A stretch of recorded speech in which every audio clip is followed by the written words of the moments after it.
안녕하십니까. 이슈포커스 시간입니다. 한국에서는 최근 배우 김주혁 씨의 차량 사고 사망 사건 이후에 갑작스러운 사망에 대한 관심과 우려가 매우 높아졌습니다. 앞차를 들이받았을 때 앞차 운전자가 이 룸미러를 보니까 김 씨가 뭔가 굉장히 고통스러운 표정을 짓고 있었다라고 증언을 했는데요. 이는 일단 이 정밀 부검 결과 심근경색 여부는 알 수 있을 전망입니다. 그래서 요즘 이 한국에서는 40, 50대 남자들이 이 심근경색에 대해서 급격히 관심을 갖기 시작했습니다. 그래서 저희도 오늘 알아봅니다. 자, 고 김주혁 씨 사고와 심근경색, 오늘의 이슈입니다.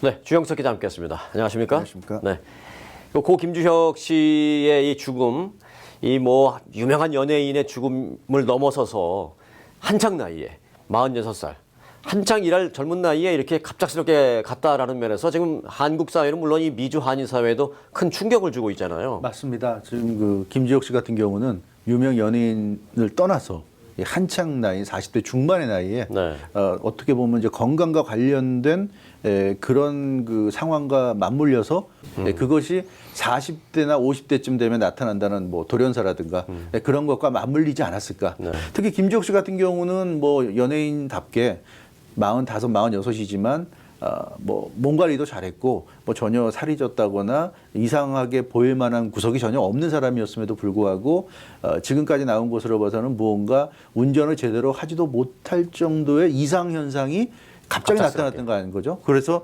그런 점을 보자면 조심해야 되겠다. 그래서 앞서 말씀하신 대로 40대, 50대 뭐 이런 사람들이 특히 동질감을 느끼는 거죠. 네. 나도 정말 뒤돌아보지 않고 열심히 살고 있는데 나도 조심해야 되겠다. 예, 이러다가 어느 날 갑자기 나도 모르게 무슨 일이 생기는 거 아닌가. 이제 이런 생각을 하는 경우가 많이 드러나고 있고, 그래서 한국에서 지금 들려오는 소식들을 보면 이번 김주혁 씨 사고 소식이 전해지고 나서 이 많은 40, 50대 특히 한국의 그 남성들이 네.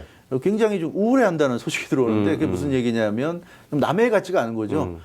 이 어느 날 갑자기 나도 갑자기 막 가슴이 답답하고 쓰러지고 그러다 보면 막 어떤 일이 벌어진 것 아닐까 이런 생각을 하면서 우울해하고, 그래서 이 돌연사 또 뭐 심근경색 이런 것 등이 이제 검색어 상위에 오르고 있는데 이번 김주혁 씨의 이 사고 자체도 물론 안타까운 일이지만 이번 일을 계기로 해서 많은 사람들이 자신의 삶을 돌아보는 경각심을 갖고 돌아보는 계기가 되는 것 같습니다. 일단 그 중에서도 이제 뭐 아직 구체적으로 이것 때문에 괴로워했다, 이것 때문에 괴로워했다, 이건 아직 안 나왔지만 그건 뭐 정밀 검사 결과가 나와야겠지만 일단은 심근경색 외에는 다른 게 없지 않느냐라는 그 추정이 큰데, 그래서 심근경색에 대한 관심이 아무래도 높아지는데 이 시간 조금 알아볼까요? 예, 그것도 재밌을 것 같습니다. 예, 뭐 우리가 뭘 해야 되겠어요? 뭐 알아야 될 게 한두 개가 아니죠. 그렇죠. 물론 심근경색이 심하게 올 경우에는 뭐 내가 어떻게 대처하기도 전에 상황이 다 끝날 수도 있는데 뭐 그럴 때는 어쩔 수 없겠지만 이 40대, 50대 한창 나이에 심근경색이 올 때는 어느 정도 사인이 온다고 그러죠. 가슴이 막 저미는 것 같은 뭐 통증이라든가 느낌, 바늘로 찌르는 것 같은 그런 그 전조 같은 것이 오면서 결정적인 이제 한 방이 올 수 있는데, 따라서 그것을 굉장히 민감하고 그 시그널을 중요하게 의미 있게 받아들여야죠. 받아야 된다는 얘기죠. 그래서 가장 중요한 것은 일단은 도움을 요청하는 겁니다. 심근경색을 자기 혼자서는 절대로 풀 수 없어요.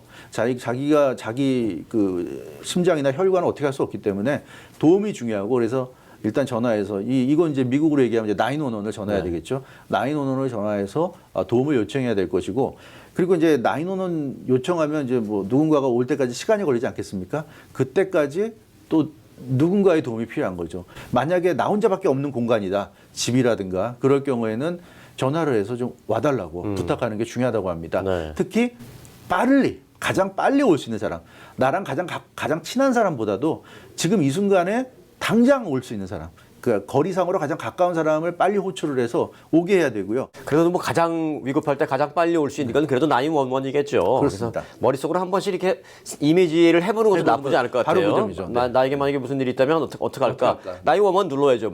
우리 휴대폰은 늘 있잖아요, 우리 손에. 그렇습니다. 911 누르고 도움을 요청하고, 뭐 어떻게 말할까도 한 번쯤 생각해 보는 것도 좋겠어요. 뭐 맞습니다. 복잡한 영어 필요 네, 필요 없겠어요. 없죠.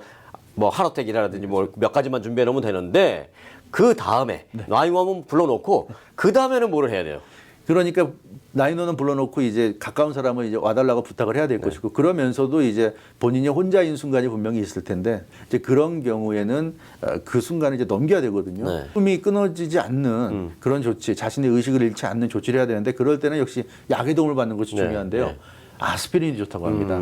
그 아스피린은 사실 웬만한 집에는 다 상비에 두는 약 중에 하나 아닙니까? 예. 그 아스피린 같은 경우는 혈관이 막히는 것을 지연시켜주는 혈액을 묽게 만드는. 물게 만들어요. 그래서 지연시켜주는 역할을 담당하기 때문에 이 아스피린이 좋고요. 그래서 특별히 아스피린에 대한 알레르기가 없는 그런 사람에게는 단기적으로는 일단 아스피린을 복용하는 것이 가장 좋은 그 순간 위급한 순간을 넘길 수 있는 그런 팁이라고 합니다. 네. 특히 그 빨리 효과를 내게 하려면 씹어 먹으라는 거죠. 아. 그러니까 뭐 약간 쓰고 그러긴 하겠지만 좀 그런 거 지금 생각할 뭐 때는 쓴 게 문제예요. 그래서 그냥 이빨로 깨물어서 이걸 깨트려서 혀에서 녹여서 그냥, 깨트려서 씹어서 삼키는 게 녹여서. 좋고 물은 되도록이면 섭취하지 않는 게 좋다고 합니다. 근데 뭐 도저히 안 넘어가면 깨트려서 안으로 넣으면서 살짝 약간만 목을 축여서 이제 안으로 집어넣을 정도만 살짝 넣고요. 그래서 되도록이면 물 없이 복용하는 것이 가장 효과를 빨리 낼 수 있는 그런 방법이라고 그러고요. 아스피린 같은 경우 뭐 모든 약이 그렇지만 종류가 많지 않습니까? 네. 아스피린은 325mg 이하를 복용할 것을 전문가들이 권하고 있습니다. 그러니까 이것은 이머전시 상황에서 복용할 것인데 일반 아스피린으로 치면 뭐 한 알 정도고요. 저용량 아스피린으로 치면 한 두세 알 정도 그것을 복용한 그런 정도면 될 것 같습니다. 그래서 너무 뭐 또 아스피린 좋다고 해서 막 마구잡이로 놓거나 이러면 안 됩니다. 아, 이거 혈압이 높으신 분들은 사실 요만한 베이비 아스피린 매일 드시거든요. 그렇죠. 그게 또 뭐 의사들도 뭐 권유하기도 하고요. 처방을 받아서 하시겠죠. 네. 예. 그 아스피린이 그럼 여러모로 많이 쓰이는데 네. 지금 이제 말씀을 듣고 나니까 또 김주혁 씨 사건도 같이 이렇게 연상을 하다 보니까 야, 이 아스피린 한 알 정도 내 사무실 책상 서랍, 내 집에 뭐 어디, 그리고 차 뭐 어디에 한 알 정도 이렇게 놔두는 것도 나쁘지 않겠다. 네, 그렇죠. 굳이 무슨 일이 없더라도 그 한 알 정도 말씀하신 대로 정말 운전하다가 맞습니다. 김주혁 씨처럼 그런 일이 생기면 씹어 먹을 수 있는 정도. 그렇죠. 물도 필요 없으니까요. 예. 그냥 씹어 먹으면 됩니다. 아, 그 생각이 저는 번뜩 들었습니다. 제가 얼마나 진지하게 듣고 알겠습니다. 모든 분들이 지금 이 얘기를 남 얘기 아닌 것처럼 듣고 보고 계실 거예요. 네. 자, 그리고 우리가 이제 사무실이나 뭐 집에서 일도 하시는 분도 많지만 이렇게 일할 때 책상에도 앉아 있고 뭐 많이 그러잖아요. 좀 뭐 어떻게 자세도 좀 바꾸고 할 수 있는 좋은 방법 없을까요? 그렇죠. 자세도 굉장히 중요합니다. 이 전문가들 얘기를 들어보면 자세를 좀 낮춰줄수록 좋다고 하거든요. 뭐 운전하다 그런 일이 벌어지면 그렇게 할 수는 없겠지만 지금 말씀하신 대로 집이나 사무실 같은 그런 공간에서 그런 일이 벌어진다고 한다면 일단 본인 스스로의 몸을 좀 움직여줄 필요가 있습니다. 이 심근경색 같은 현상이 나타날 때 가장 좋은 현상은 이 다리를 높게 올리고 머리를 다리보다 낮추는 게 가장 좋습니다. 그러니까 등을 대고 누워서 다리를 높이는 거죠. 이제 그 횡격막 그렇게 되면 횡격막을 열어주게 돼서 좀 더 호흡을 쉽게 만들어준다고 하죠. 그 자세가 그렇기 때문에 반드시 명심하실 것은 심장 쪽에 이상이 있는 것 같고 숨쉬기가 좀 곤란한 것 같고 답답한 느낌이 들면 눕는 게 좋고요. 누울 때 다리를 높이고 머리를 다리보다 낮추는 것. 이제 이게 중요합니다. 이제 그 자세가 되면 산소 공급이 평상시의 어떤 자세보다는 훨씬 더 원활하기 때문에 아마 조금이라도 도움이 되지 않을까 이제 그런 이 설명이 나오고 있고요. 그럼 어떻게 머리보다 다리를 높게 하느냐? 간단하죠. 뭐 베개나 또는 뭐 테이블이나 의자나 하여튼 다리를 걸칠 수 있는 그렇게 올려놓으면 것을 되죠. 놓고 올려놓으면 되고요. 그래서 머리를 좀 낮추는 그런 것이 좋겠습니다. 어떤 나의 몸에 이상이 느껴졌을 때 특히 심장 쪽 관련해서 어떤 답답한 가슴 쪽에 답답한 통증이 느껴지고 숨을 잘 못 쉬겠다. 순간적으로 이런 느낌이 들 때 바로 911 전화하고 또 지인에게 연락해서 와달라고 그러고 그리고 아스피린 같은 거 있으면 그냥 깨먹고 없으면은 아스피린 필요 없이 바로 그냥 누우면 되고 이게 지금 한 1, 2분 안에 다 할 수 있는 조치들인데 이 골든타임 특히 이 심근경색과 관련한 골든타임이 이 전문가들 얘기 들어보면 한 4분 정도라고 합니다. 그러니까 처음에 그런 느낌이 오고 통증이 올 때 4분 안에 지금 말씀드린 이런 정도 조치만 해도 충분히 생존할 가능성이 있는데 그것을 이러다가 그냥 머뭇머뭇하다가 놓친다거나 별거 아닌 거라고 생각해서 신경 안 쓰다가 더 큰 게 오게 되면 그 골든타임을 놓치게 돼서 정말 돌이킬 수 없는 상황이 될 수 있기 때문에 이 초반의 4분을 슬기롭게 넘겨야 된다. 그런 의미에서 말씀하신 대로 평상시에 내 몸에 조금 이상 신호가 올 때 내가 어떻게 해야 되겠다는 것을 항상 생각을 하고 염두에 두고 있으면 그런 상황이 딱 닥쳤을 때 오토매틱으로 그렇죠. 자동 반사적으로 그런 행동이 착착착착 1단계부터 뭐 4단계까지 연결될 수 있다는 거죠. 이제 그런 점을 우리가 반드시 생각을 해야 될 겁니다. 알겠습니다.